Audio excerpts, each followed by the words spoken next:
back to my channel Dhanvee's World. Do you know I am in 3rd standard?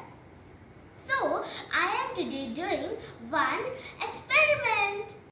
For this experiment we need a bowl filled with water, one empty glass and a paper. Let's begin the experiment. First, crumble the paper.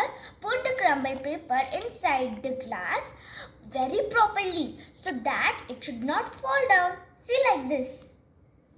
It's not falling down.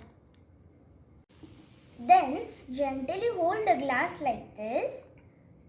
Then without twisting it, keep the glass in the bowl. Without twisting it, keep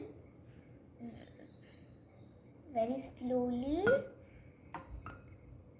and keep it for some time and then remove it without twisting it.